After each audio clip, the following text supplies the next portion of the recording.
बिस्मिल्लाहिर्रहमानिर्रहीम। अस्सलाम वालेकुम सामीन कराम। रशिया ने तारीख का सबसे बड़ा हमला किया है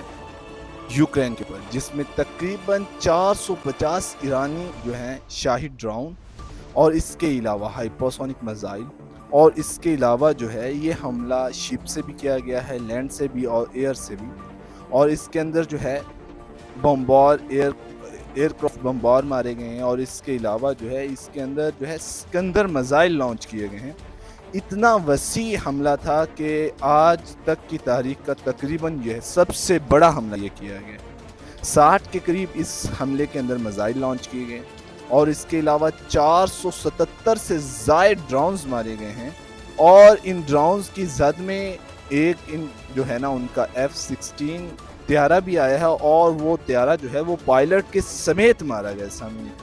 सामीन करम, एक बहुत ही मज़े की बात है कि आप देखें कि जितने भी ये आप मिसाइलों के नाम सुने या ड्रोन्स के नाम सुने, सब के सब जो मिसाइल और ड्रोन्स हैं ये ईरान के तैयार करते हैं, जो कि इस वक्त जो हैं इस्तेमाल किए हैं रशिया ने। ये सब के सब मिसाइल और ड्रोन्स जो हैं ईरान के तैयार करते हैं। हाइपरसोनिक मिसाइल भी उसी के मारे हैं, उसके बाद सिकंदर मिसाइल भी उसी के मारे हैं, और उसके अलावा जो है जो मिसाइल मारे गए हैं वो भी सब के सब ईरान के। तो सामीन किराम, असल में अगर ये देखा जाए तो अभी इस तरह से है कि अमेरिका का असला यूरोप कंट्रीज़ के अंदर, यूरोप कंट्रीज़ के अलावा जो है आप इसराइल की बात करें उसके अंदर, या इसके अलावा जो भी गरबी कंट्रीज़ हैं, उन तमाम कंट्रीज़ में जो असलहा यूज़ होता है वो अमेरिकन असलहा यूज़ होता है। पहले जबकि रशियन देख चुके थे कि ईरान के बनाए हुए ड्रोन्स ने और ईरान के बनाए हुए मिसाइलों ने किस तरह से इसराइल के एयर बेसेस को तबाह किया, और किस तरह से उनकी वो जो है उनके वो तमाम जो सिस्टम थे उनको ख़त्म किया है। तो अब रशिया समझता था कि अगर उन मिसाइलों को हम इस्तेमाल करेंगे तो उन मिसाइलों को पहले जान चुके हैं कि वो जो है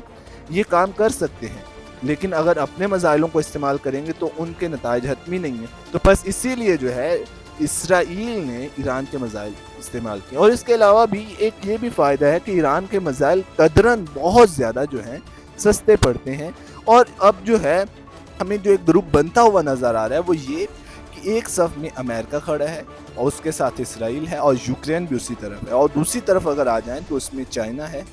ईरान है और रशिया है। अब आप देखें कि जब जो है इसराइल ने पहला अटैक ईरान के ऊपर किया था तो उस वक्त यूक्रेन के अंदर जो है बहुत बड़ा जश्न बर्पा किया गया था इस बात के ऊपर कि इसराइल ने ईरान के अंदर अटैक किया।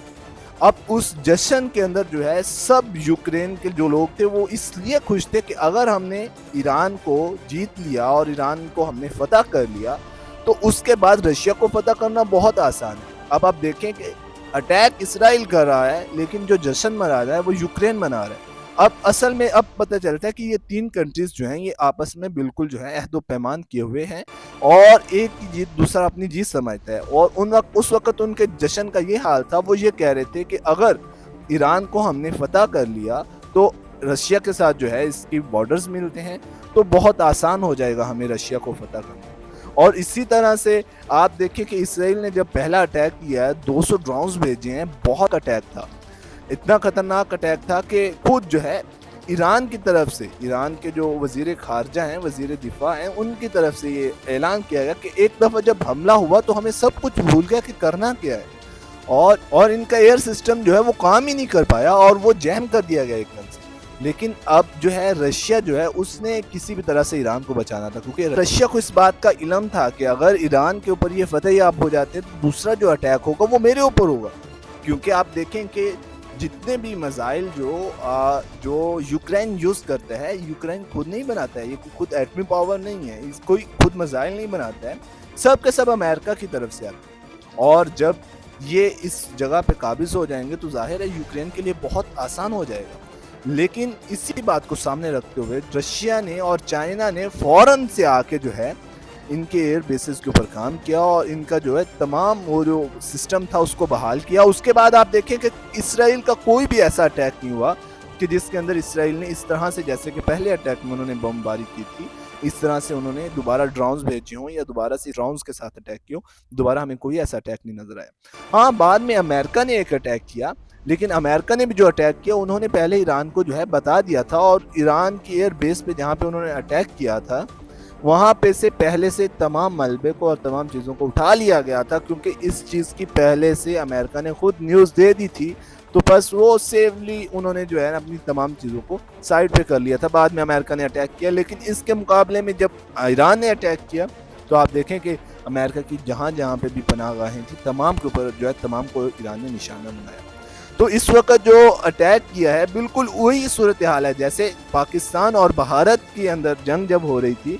تو پاکستان نے جب بھارت کے رافیل کو گرایا، یا پاکستان نے جب S-400 فیل کیا بھارت کا، تو جیت کس کی ہوگی؟ چائنا کی۔ سب نے نعرے لگائے چائنا کے۔ بالکل اسی طرح سے اب جو ہے اٹیک رشیا کا کامیاب ہوا ہے، لیکن اصل جیت اگر جو ہوئی ہے وہ ایران کی ہوئی ہے، اور سب نے جو ہے ایران کو اب سب جان رہے ہیں کہ ایران کس قدر جو ہے پاورفل ہے کہ اس نے امریکن اسٹریٹجی کو فیل کر کے رکھ دیا۔ اور اس کے ساتھ ساتھ سامعین کرام ہم آپ کو بتاتے جائیں کہ آج کے روز جو ہے سینئر سینیٹر علامہ راجہ ناصر صاحب نے جو ہے مجلس وحدت المسلمین پاکستان کے جو سربراہ ہیں، انہوں نے آج پریس کانفرنس میں ایک بہت بڑی بات کی، کیونکہ کچھ روز دن پہلے جو ہے ٹرمپ نے جو ہے دھمکی دی تھی کہ ہم جو ہے آیت اللہ العظمہ علی خامنہئی کو قتل کر دیں گے۔ تو اس وقت جو ہے راجہ ناصر نے پاکستان کے پلیٹ فارم سے ایک بڑی بات کی، انہوں نے کہا کہ ٹرمپ جو ہے اس نے جو دھمکی دی ہے اس کو اس بات کی کیا سمجھ نہیں ہے کہ وہ دھمکی جو دے رہا ہے ہمارے رہنما کو دے رہا ہے۔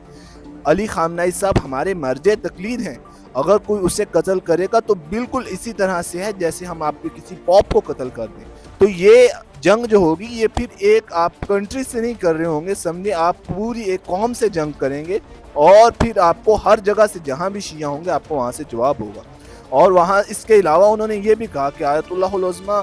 علی خامنہئی صاحب جو ہیں یہ ہمارے دینی رہنما ہیں اور ہمارے مرجع تقلید ہیں، اور اس کے ساتھ ساتھ ہمارے سیاسی رہنما ہیں، لیکن اگر حرف ہمارے مرجع تقلید پہ آئے گا تو ہم ہر جگہ سے اٹھ کے آپ کو جواب دیں گے۔ اور ایک بڑی صاف بات ہم آپ کو بتا دینا چاہتے ہیں کہ اس کے بعد کسی امریکن کے لیے پاکستان جو ہے جائے امن نہیں ہوگی۔ ہم تو سامعین کرام یہ تھی آج کی نیوز، اور اس طرح سے اہم نیوز سننے کے لیے ہمارے ساتھ جڑے رہیے اور ہمارے چینل کو ضرور سبسکرائب کریں۔ والسلام۔